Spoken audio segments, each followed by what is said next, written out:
iDlamlenze Foundation isimemezelo kusemthethweni ukuthi ikhampani ade besebenzisana nayo kwi-Spring Picnic All White, ikhampani ebizwa nge-MGSM Solution Pty, bebenesivumelwano sika 3 years ukuthi besebenzisane. Ngaleyo ndlela leyo iminyaka u3 siphelile and ubudlelwano sebuphelile-ke ukuthi beqhubeke besebenze, abasivuselelanga-ke isivumelwano. Ngaleyo ndlela leyo-ke ubudlelwane buphela khona la.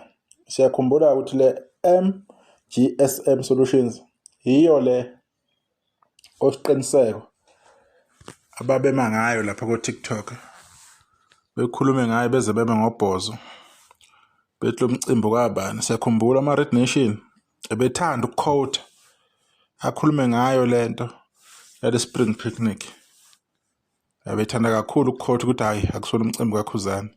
Ubehlala esho futhi usiqiniseke ukuthi uma kungowakhe umcimbi kaKhuzani, ebe-emphasize lokho, eqhelisa uKhuzani nomcimbi wakhe, kube ngathi uKhuzani akawenzanga lo mcimbi.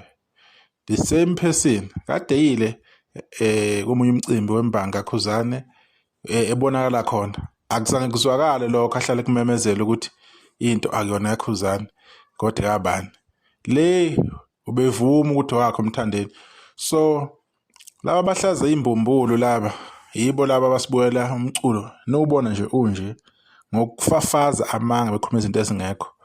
La ikhampani ke le ebekuthiwa ikamageza lo bekumiwe ngaye uye ubengabanye abantu abasebenzisanayo negcwalisa Spring Picnic All White, hayi ukuthi bekungeyabo, no, bekusetshenziswana. Njengoba nale kwisama experience ade ikhona kunekhampani yomasingcwabisane ekade ikhona, I'm sure abanye abakuthandanga mabezo kuthiwa hayi shutho kabani umcimbi, ngoba lento yokuthi nifuna ukuqhelisa umuntu ne-success yakhe niyikhonzile. Uma isiza ngakini lonto leyo akusemnandi, akukuhle kahle.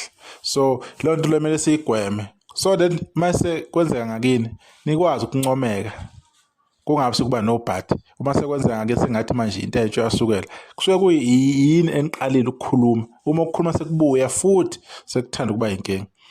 Ngaleyo ndlela ke le company ke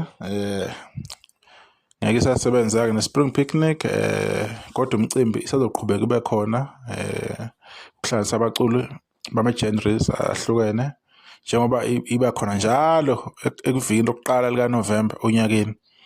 So shuthi kusazoba nezinhlelo ezomenyezelwa ithimba likaKhuzani, iDlamlenze Foundation. So sizolindela kabanzi ke, luningi phela uguquko vele luzokwenzeka, shuthi ke kunama-changes azokwenzeka impela amaningana esiwabona. Asithembeke ukuthi kuzoba ama-changes azojabulisa abantu, kuzoba ama-changes ahambisanayo ne-theme yomcimbi ne-theme nomsebenzi ohlale ukhalelwa abalandeli ukuthi sifisa ukuthi kube nje ngalo mcimbi, sifisa ukuthi kube nje kanje. Izinto ezinjengalezo siyathemba ukuthi izobhekeleleka, yiso isikhathi sokulungisa lezo zinto lezo. Sibonge kakhulu kule company, basebenze kahle kule 3 years. Company leader uye uMageza, siyabonga kakhulu.